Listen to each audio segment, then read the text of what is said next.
Now recently United states of America ने भारत को एक क्लियर मैसेज सेंड किया है कि violation of Hormuz blockade won't be tolerated. मतलब कि भारत जो भी आज के समय कंप्लेन कर रहा है, हम प्रोटेस्ट कर रहे हैं कि अमेरिकन हेलफायर मिसाइल से भारतीय सेलर्स को जो मारा गया ये गलत है, लीथल एक्शन हम बर्दाश्त नहीं करेंगे सिविलियन शिप्स के अगेंस्ट। ये बात डॉक्टर एस जयशंकर ने रिसेंटली यूएसए के विदेश मंत्री मार्को रूबियो को कही है। इसके बाद यूएसए की तरफ से भी स्टेटमेंट रिलीज करी गई कि मार्को रूबियो ने डॉक्टर एस जयशंकर को क्या कहा है।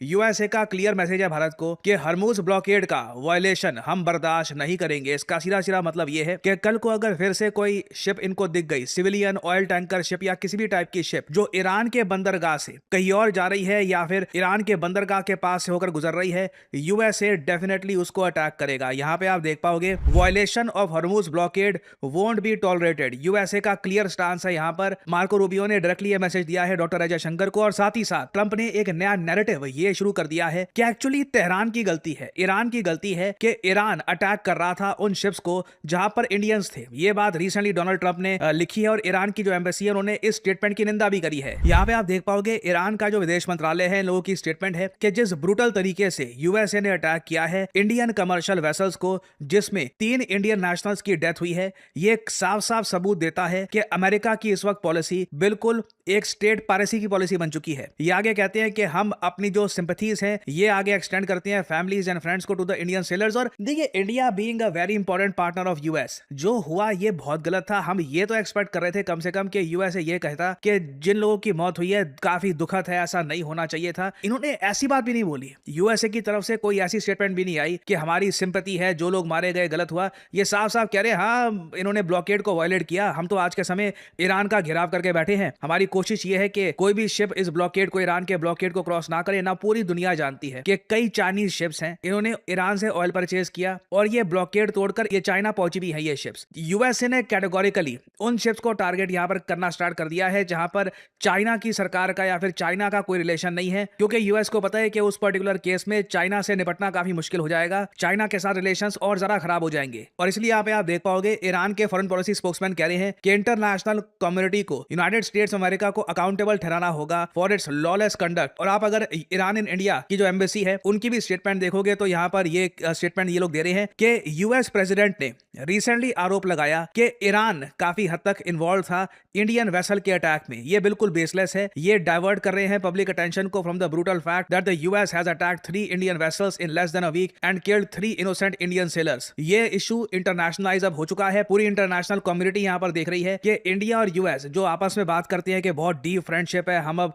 एक ग्लोबल पार्टनरशिप बिल्ड कर रहे हैं। क्या जब यूएस इंडिया के लोगों को मार देता है तो ये लोग सॉरी भी नहीं बोल सकते? एक सिंपल अपॉलॉजी के वी आर सॉरी, ये नहीं होना चाहिए था। सिविलियंस की जान यहां पर गई है, ये बिल्कुल अनएक्सेप्टेबल है। यूएसए के पास दर्जनों ऑप्शंस थी, यूएस की नेवी इतनी स्ट्रांग है, ये जो शिप्स है उनको रोक सकती थी, घेराव कर सकती थी, शिप को ये लोग सीज कर सकते थे।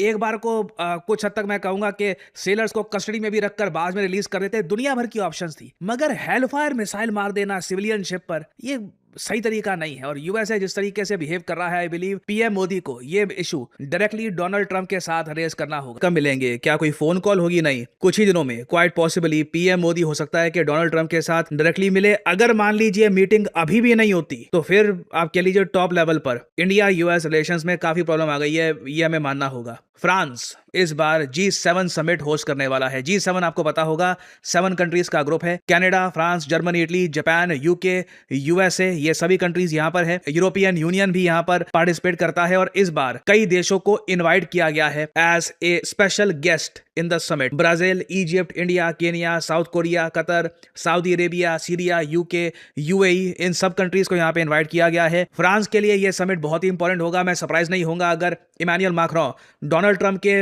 अगेंस्ट कुछ स्टेटमेंट भी दे रहे, क्योंकि याद रखिएगा ट्रंप ने इससे पहले इमैनुअल मैक्रोन के बारे में बहुत भद्दी बातें बोली हैं कि इमैनुअल मैक्रोन की पत्नी उनको पीटती है और बहुत मतलब ऐसी बातें बोली हैं जो परहैप्स किसी ऑफिस में किसी कलीग के बारे में कोई नहीं बोलता होगा ओपनली।